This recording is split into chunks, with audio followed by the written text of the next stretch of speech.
Assalamualaikum warahmatullahi wabarakatuh. Perkenalkan nama saya Ibnu Abbas. Eh, saya dari angkatan 2016. Sebelumnya saya mengucapkan terima kasih kepada dosen pembimbing saya yang telah membantu membimbing saya mengerjakan proposal skripsi. Selanjutnya itu terima kasih juga kepada dosen penguji telah memberikan kesempatan saya proposal saya yang berjudul Strategi Pemerintah Negara Mandeh dalam mewujudkan mangrove sebagai destinasi wisata.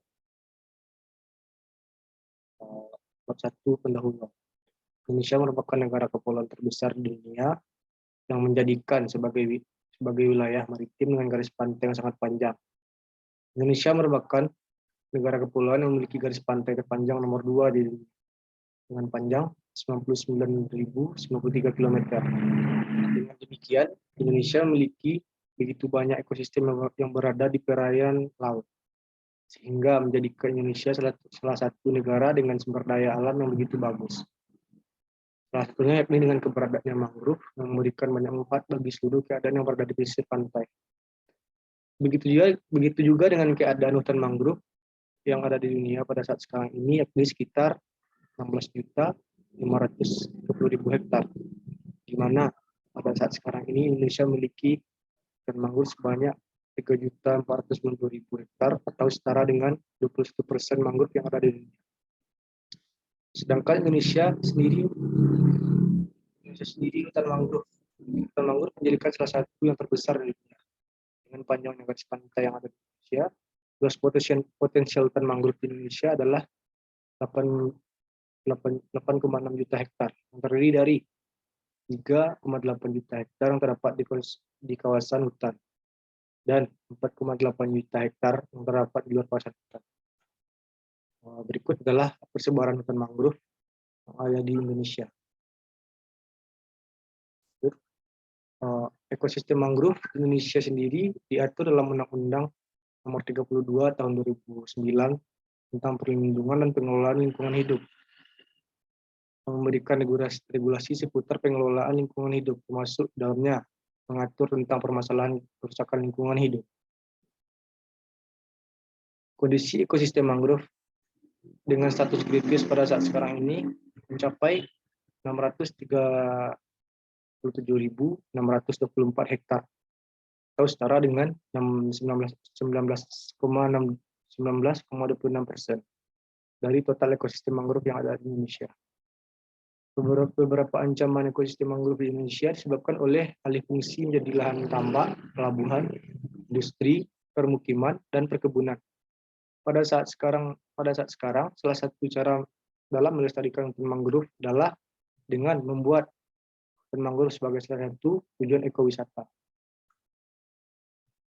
Pengembangan ekowisata mangrove pada saat sekarang sudah mulai gencar-gencarnya dilakukan oleh beberapa daerah.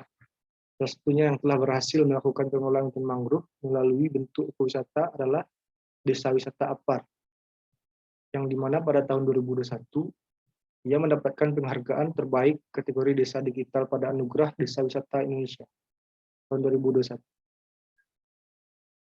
Di Sumatera Barat merupakan salah satu provinsi dengan potensi ekowisata mangrove di beberapa garis pantai.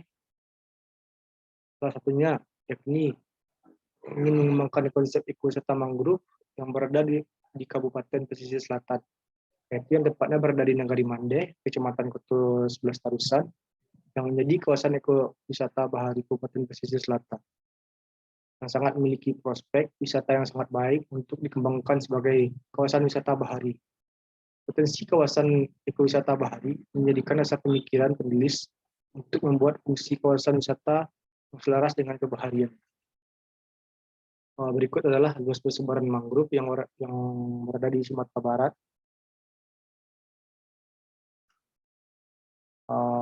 Berikut adalah peta dari udara dari Nagari Mandeh.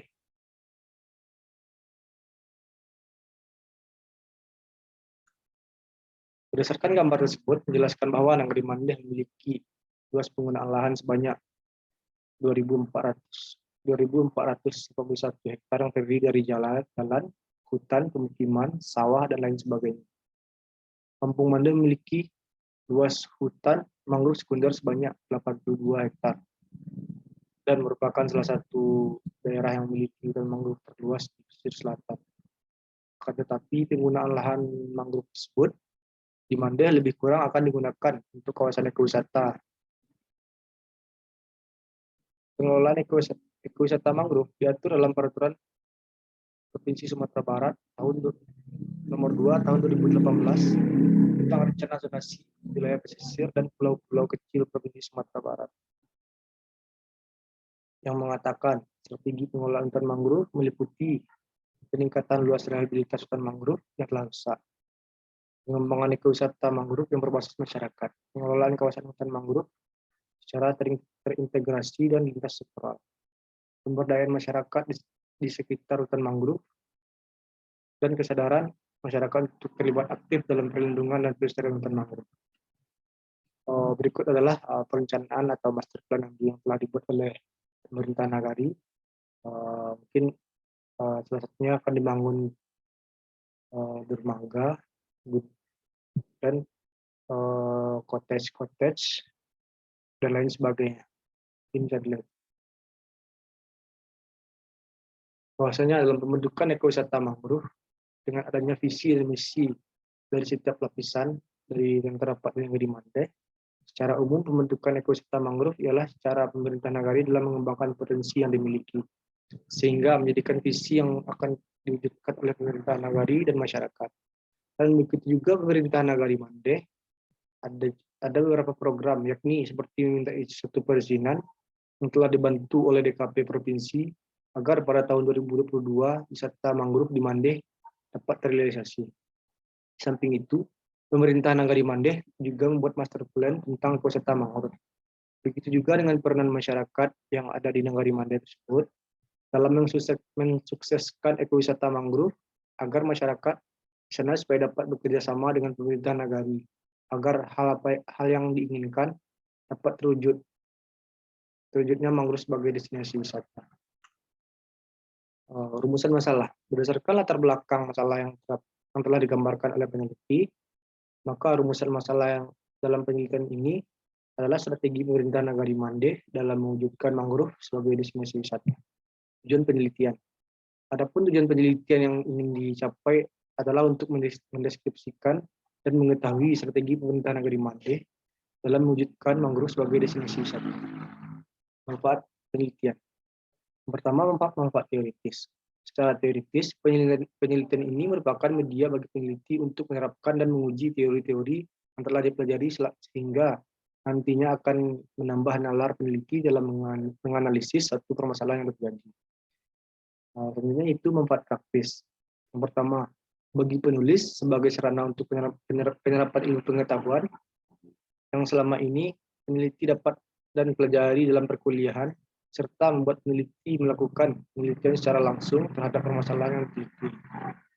Kedua itu bagi kantor Wali Nagari Mande, bagaimana strategi pemerintah Nagari Mande dalam mewujudkan mangrove sebagai destinasi wisata. Hasil dari penelitian ini diharapkan menjadikan masukan bagi kantor Wali Nagari Mande dalam mewujudkan mangrove sebagai destinasi wisata dan mengetahui permasalahan apa saja yang terjadi di lapangan. Lanjut itu bab 2, tinjauan pustaka. Studi relevan yang saya ambil yaitu partisipasi masyarakat dalam pengelolaan hutan mangrove Cicancang, Kelurahan Cicancang, Kecamatan Medan Belawan. Deskripsi dari Nur Halimah tahun 2018. Berikutnya itu persepsi masyarakat terhadap pengelolaan kawasan mangrove di Desa Seruni Umbul, Kecamatan Ringgabaya, Kabupaten Lombok Timur. Deskripsi dari Basri 2019. Ini itu pemberdayaan masyarakat dalam pelestarian hutan mangrove di Desa Gerbang, Kecamatan Teluk Pandan, Pesawaran. Itu skripsi dari Hamdani tahun 2020. Di sini saya menggunakan teori yaitu yang diutarakan oleh Koten. Ada 4 di sini, yaitu yang pertama itu strategi organisasi, strategi program, dukungan sumber daya, dan strategi kelembagaan. Berikut adalah skema pemikiran yang saya buat. Definisi konsep. Manajemen. Manajemen merupakan salah satu cara untuk mengatur, mengarahkan organisasi dalam mengelola sumber daya yang memiliki sesuai dengan kebutuhan organisasi. Kedua itu manajemen organisasi, manajemen strategi. Itu serangkaian keputusan dan sebuah tindakan yang dibuat dari hal yang telah dibuat atau direncanakan sebelumnya. Juga dapat diaplikasikan oleh semua anggota dalam organisasi demi terwujudnya tujuan tersebut. Ketiga, ekowisata mangrove. Ini sebuah tempat wisata yang memberikan suasana alam yang bagus tanpa adanya kerusakan ekosistem yang ada di dalam. Dan begitu juga mangrove yang akan dibuat sebagai destinasi wisata tersebut agar dapat terlestarikan. Berikut definisi operasional. Yang pertama, strategi organisasi dengan indikator, visi dan misi. Yang kedua itu strategi program dengan indikator program kegiatan, dampak program. Yang ketiga yaitu sumber daya dengan indikator sumber daya manusia, keuangan, sarana dan prasarana. Yang keempat yaitu strategi kelembagaan dengan indikator struktur organisasi dan peraturan standar operasional atau SOP. Bab 3, metode penelitian. Pendekatan penelitian dan desain penelitian. Pendekatan penelitian yang saya pakai itu kualitatif dengan tipe deskriptif. Yang kedua, teknik pengumpulan data. Itu dengan cara wawancara atau dokumentasi. Ketiga, teknik analisis data. Itu dengan reduksi data, penyajian data, dan verifikasi. Yang keempat, peranan peneliti di sini sebagai instrumen utama. Yang kelima, unit analisis. Itu individu, kelompok, lembaga. Yang keenam, teknik pemilihan informan dengan cara berproses sampling. Yang ketujuh, teknik keabsahan data. Itu dengan triangulasi sumber. Yang kedelapan, proses penelitian. Yang pertama itu menentukan informan wawancara, mengumpulkan data, dan menarik kesimpulan. Sekian hasil dari presentasi saya. Kalau ada salah, mohon dimaafkan. Wabillahi taufiq walhidayah. Assalamualaikum warahmatullahi wabarakatuh.